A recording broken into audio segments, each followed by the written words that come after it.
আপনারা প্রথম পর্ব দেখেছেন, এটি দ্বিতীয় পর্ব। সারাদিন তো হরি পুজো হলো, হরি মন্দির প্রতিষ্ঠা হলো। এখন বিকেল প্রায় 3:30 বেজে গেছে। এখন যাচ্ছে মাসি শাশুড়ি আর বাবা ঠাকুর আনতে, আর গোপাল ঠাকুর আসবে আমার বাবার বাড়ি থেকে, ওখান থেকে। এখন প্রায় 5টা মতো বাজে, আমরা সবাই রেডি হয়ে গেছি ঠাকুর আনতে যাব। ঠাকুর বাইপাস হয়ে ওইখানে আমাদের দেশের মন্দির আছে, দেশের মন্দির হয়ে আসবে, ওখানেই যাব আমরা সবাই।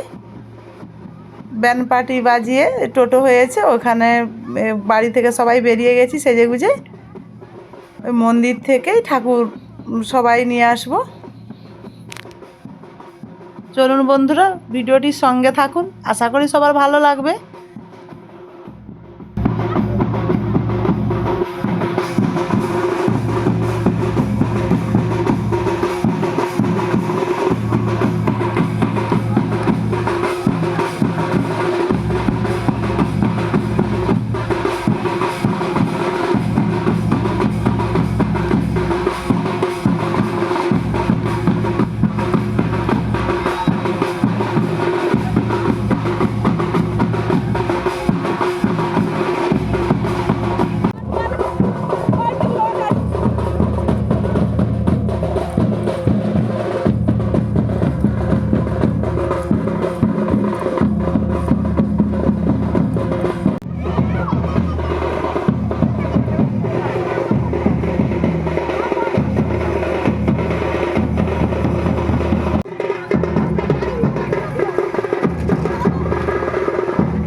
এখন ঠাকুর নিয়ে বাড়ির দিকে যাচ্ছি। ঠাকুর অনেক আগেই চলে এসেছিল, আমরা বাড়ি থেকে প্রায় 5টার সময় বেরিয়েছিলাম, এবার যেতে যেতে প্রায় 5টা 45 মতো হয়ে গেছে। তারপর দেশের মন্দিরে প্রায় 15-20 মিনিট ছিলাম, ওখানে সবাই নাচা গানা হওয়ার পর ঠাকুর নিয়ে আবার যাচ্ছি বাড়ির উদ্দেশ্যে। দেখুন আমাদের মহিলা মহলেদের নাচ, আমাদের পাড়ার সবাই জায়েরা আছে, ননদ, ভাসুরের মেয়ে, সবাই খুব আনন্দ করে ঠাকুর নিয়ে যাচ্ছি।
ঠাকুর বরণ করে ঠাকুর নিয়ে গিয়ে বসানো হয়ে গেছে।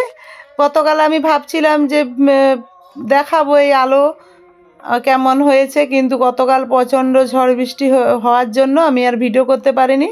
তাই আজকে ভাবলাম আপনাদের সঙ্গে আমি একটু আমাদের যে আলো হয়েছে বা গেট হয়েছে একটু শেয়ার করি। আর ওদিকে কীর্তনও শুরু হয়ে গেছে, নিশি প্রহর হবে।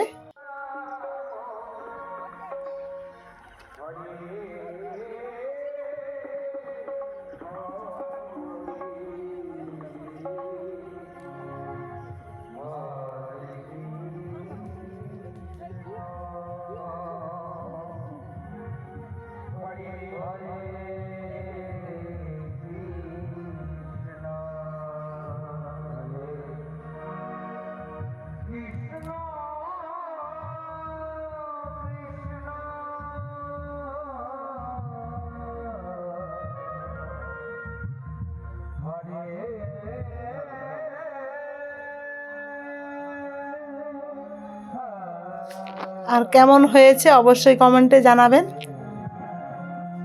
অনেক দিনের একটা ইচ্ছে, বাড়িতে গোপাল আসবে। ছোট বেটুর অন্নপ্রাশন উপলক্ষে বাড়িতে গোপাল আসলো।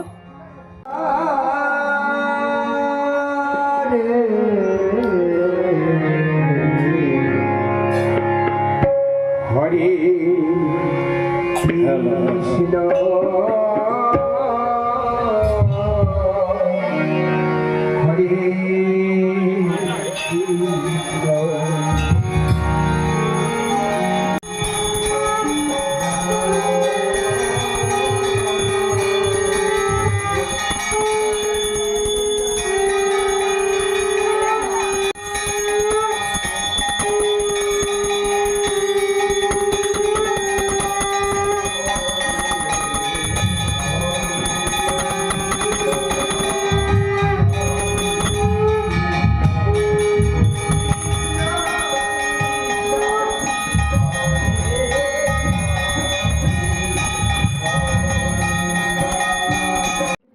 এখন রাত 10টা বাজে। আমরা সবাই গুরুজির সঙ্গে খেতে বসে গেছি। সারাদিন উপোস ছিলাম। ঠাকুর আসলো, ঠাকুর বস করিয়ে তারপর কীর্তন শুরু হলো, রান্না হলো, দিয়ে সব ভক্তরা খাওয়ার পর আমরা গুরুজির সঙ্গে খেতে বসেছি। গুরুজি প্রসাদ দেওয়ার পর আমরা সবাই খেয়েছি। রান্নাগুলো খুব সুন্দর হয়েছে।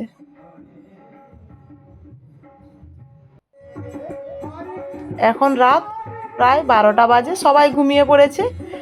আমরা যা আর বাবা মিলে নাচছি। যে ক্যাসিও বাজিয়েছিল তাকে তুলতে গিয়েছিলাম যে দাদা চলুন না, আপনি একটু বাজাবেন, আমরা নাচবো। সন্ধ্যার সময় তো ঠাকুর বস করানোর পর কাজে ব্যস্ত ছিলাম, তখন আর এসে কীর্তন শোনার সময় হয়নি। এখন সবাই ঘুমিয়ে পড়েছে নিরিবিলি, এই সময় আমরা খুব নাচছি। যারা ঘুমিয়ে গিয়েছিল তারাও এসে গেছে।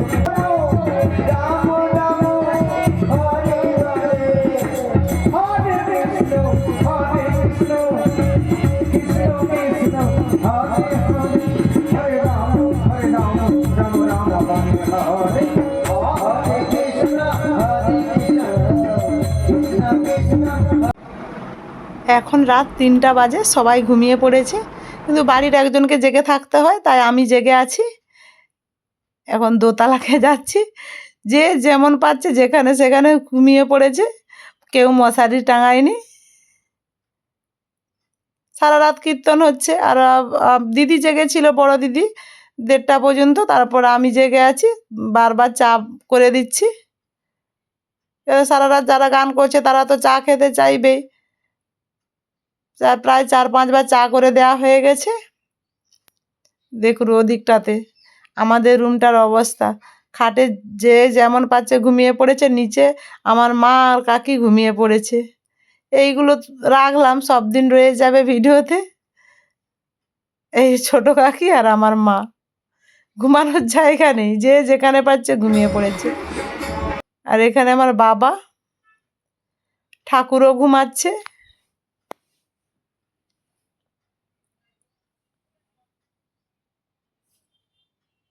আর এদিকে বাবা জেগে বসে আছে, কীর্তন হচ্ছে।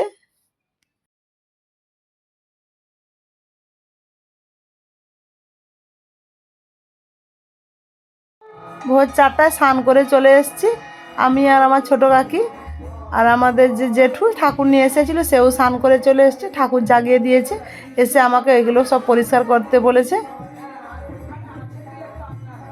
অনেক ভোর, সারা রাত আমি ঘুমোইনি, সবাই টুকটাক ঘুমিয়েছে, আমি আর বাবা জেগেছিলাম।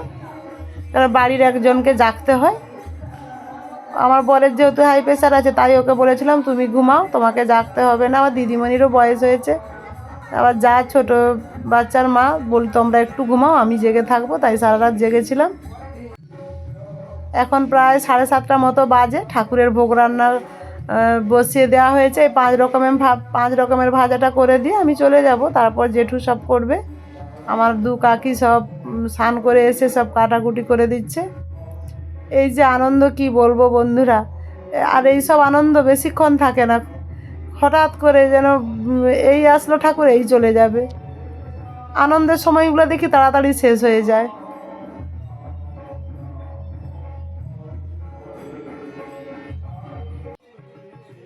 সকালবেলা ঠাকুর প্রদক্ষিণ করা হচ্ছে বাড়ির সবাই মিলে। আর বন্ধুরা 3য় পর্বের জন্য অপেক্ষায় থাকুন। আর ভিডিওটি যদি ভালো লেগে থাকে আপনারা লাইক, কমেন্ট, শেয়ার করবেন, সাবস্ক্রাইব করবেন, আমার পাশে থাকবেন। আজকের মতো আসছি, সবাই ভালো থাকুন, সুস্থ থাকুন। আগামী পর্বে আবার দেখতে পাবেন। সারা রাত কীর্তন হয়েছে, এবারে নাম বাড়বে। গতকাল 7:30টায় শুরু হয়েছিল, আর আজ সকাল 8টায় নাম বাড়বে। নাম বাড়ার আগে হরি মন্দির প্রদক্ষিণ করা হচ্ছে। তারপর তো ছোটো বেটুর এবারে স্নান করানো আছে, আজকে ছোটো বেটুর অন্নপ্রাশন।